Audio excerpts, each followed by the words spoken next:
हे फोटोज पाहून तुम्हाला विश्वास बसेल का? काही दिवसापूर्वी नाशिकमध्ये जो मुसळधार पाऊस झाला होता, त्या पावसामुळे केवडीबंड म्हसोबा महाराजांचं मंदिर पूर्णपणे पाण्याखाली गेलं होतं. काही वेळ तर फक्त त्यांचा चेहराच दिसत होता. हे फक्त फोटो नाही आहेत, ही त्या दिवसाची खरी परिस्थिती आहे. तर आपण आज पुन्हा त्याच ठिकाणी जात आहोत आणि प्रत्यक्ष बघणार आहोत की आता मंदिराची काय परिस्थिती आहे. पावसामुळे रस्त्यावर खूप खड्डे झाले आहेत आणि इथे उजव्या बाजूला बघाल तर पावसामुळे सध्या नदीला पण खूप पूर आलाय. इथे पाणीच पाणी झालंय सगळीकडे. आणि आता आपण चाललोय सरळ. आपण आहे आता तपोवनमध्ये आणि इकडे डाव्या बाजूला बघाल तर इकडे पण रस्त्याचं काम चालू आहे, कारण कुंभमेळा आता जवळ आलाय आणि कुंभमेळ्यामुळे प्रत्येक रस्त्याची आता कामं चालू आहेत. तर आता ह्या मुसळधार पावसामध्ये आपण निघालो आहे मंदिराकडे. आता आम्ही इथे पोहोचलो आहे. सगळीकडे वातावरण खूप शांत दिसतंय, पण काही दिवसापूर्वी इथे जे दृश्य होतं ते खरंच अविश्वसनीय होतं. हे बघा, मुसळधार पावसामुळे वाढलेल्या पाण्याने संपूर्ण परिसर पाण्याने भरला होता आणि नंतर मंदिर पूर्णपणे पाण्याखाली गेलं होतं.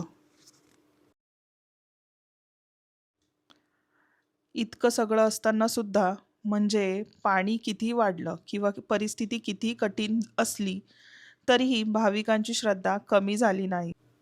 खरंच असं म्हणतात ना, श्रद्धा ही परिस्थितीपेक्षा मोठी असते.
आणि आता हेच मंदिर आज पुन्हा पूर्वीसारखं झालेलं दिसत आहे.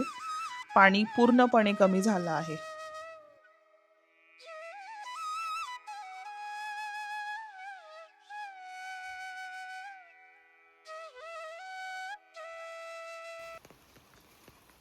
आता इथे हे जे आहे पुढे त्या 7 आसरा आहेत आणि त्याच्याच बाजूला इथे पाण्याचे जिवंत कुंड आहे. म्हणजे इथले जे पाणी आहे ते कधी न संपणारे पाणी आहे. आणि त्याचप्रमाणे तुम्हाला हे जे झाड दिसतंय, म्हणजे असं म्हणतात ना, हे जे झाड आहे ना, हे इतकं म्हणजे इतकी वर्ष झालेत या झाडाला. म्हणजे हजारो वर्षापूर्वीचे हे झाड आहे. आणि म्हणजे ह्या मंदिराचे जे रहस्य आहे किंवा याचा इतिहास, याची संपूर्ण माहिती मी ऑलरेडी माझ्या चॅनलवरती अपलोड केलेली आहे. तर तुम्ही तिथे जाऊन या मंदिराची पूर्ण माहिती बघू शकताय. आता इथे जी यात्रा होती मे महिन्यामध्ये, ती मे महिन्यातली यात्रा तीसुद्धा मी अपलोड केली आहे चॅनलवर, तर तुम्ही जाऊन ती पण बघा. आणि अजून कायच सांगायचं या मंदिराबद्दल, म्हणजे जितकं बोलावं तितकं कमी आहे. इथले रहस्य आणि इथले जे म्हसोबा महाराज आहे ते प्रत्येकाच्या नवसाला पावणारे आहेत. आणि त्यासाठी आमची पण एक वेगळी श्रद्धा आहे त्यांच्यासाठी, कारण आम्ही खूप लहान होतो, तर लहानपणापासून आम्ही या मंदिरामध्ये येतो. आणि कायच सांगावं आता या मंदिराबद्दल. फक्त एवढंच बोलेल की श्रद्धा जर असेल तर कुठलीही गोष्ट अशक्य होत नाही आयुष्यामध्ये.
आणि तुम्हाला जर आमचा हा व्हिडिओ आवडला असेल तर तुम्ही व्हिडिओला लाईक करा, तसेच व्हिडिओला शेअर करा आणि चॅनलला सबस्क्राईब करायला विसरू नका.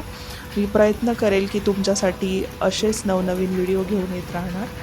आणि जर तुम्हाला काही प्रश्न असेल तर तुम्ही कमेंट करून आम्हाला विचारू शकताय.